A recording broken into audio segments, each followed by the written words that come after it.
Hi friend, part 3 கடந்து வந்த பாதைகள். ஆம் சகோதரிகளே, முன்னாடி நாங்கள் இருந்தது பெரிய வீட்டில் இருந்தோம் வாடகையில். ஆனால் நாட்கள் கடினமானதுனால எங்கள் வீடு ரொம்ப சின்ன வீடாக நாங்கள் மாறிவிட்டோம். எங்கள் சகோதரர்கள் வேலைக்கு போக ஆரம்பித்தார்கள். வேலைக்கு போய் அவர்கள் படிப்பை விட்டு விட்டார்கள். வேலைக்கு சென்று கொஞ்சம் கொஞ்சமாக நாங்கள் எங்களுக்கு சேர்த்து எங்களுக்கு ஏதாவது ஒவ்வொரு நாள் அவங்களுக்கு கிடைக்கிற டிப்ஸ், கிடைக்கிற பைசாவை எங்களுக்காக ஏதாவது ஆசையாக பப்ஸு, அல்வா ஏதாவது எங்களுக்கு சகோதரர் வாங்கிட்டு வருவாங்க.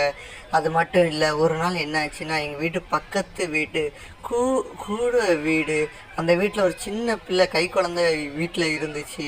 அந்த நேரத்தில் அவங்க அம்மா வெளியே போயிட்டாங்க, அவங்க அப்பா வேலைக்கு போயிட்டாங்க. அந்த நேரத்தில் அந்த வீட்டில் இருந்த மண்ணெண்ணெய் விளக்கில் தீப்பட்டு அந்த கூடை எரிய ஆரம்பித்து விட்டது. அதை பார்த்து கொண்டிருந்த அக்கம் பக்கம் யாரும் அந்த கூடைக்குள்ளே செல்லவில்லை. ஆனால் என் சகோதரர்களோ 2 பேரும் பார்த்து பயந்து டக்குன்னு அந்த வீட்டுக்குள் போய் அந்த சிறு குழந்தையை வெளியே கொண்டு வந்து விட்டார்கள். இதை பார்த்து அநேக ஜனங்கள் எங்கள் சகோதரர்களை நல்லா பெருமையாக பாராட்டினார்கள். இப்படி என் சகோதரர்கள் ஊரில் நல்ல ஒரு பேர் இருந்தது. ஆனால் ஒரு நாள் என்ன ஆச்சுன்னா, என் சகோதரோட கூட படித்த 2 ஃப்ரெண்டுமார்கள் ரோட்டில் குடித்து கொண்டு சண்டை போட்டு கொண்டு இருந்தார்கள். என் சகோதரனோ போய் இப்படி பண்ணாதுங்க என்று சொல்லி அவங்க ஃப்ரெண்டை தடுத்தார்கள். ஆனால் அவர்கள் கேட்காமல் சண்டை போட்டு தீவிரமாக சண்டை போட்டு விட்டார்கள். அந்த நேரத்தில் போடும்போது போலீஸ்காரர்கள் வந்து என் சகோதரர் 2 பேரும் பிடித்து கொண்டு போய்விட்டார்கள். அடுத்த என் தகப்பனார் போலீஸ் ஸ்டேஷன்லேருந்து அவங்கள கூட்டு வரதுக்காக போயிருந்தாங்க.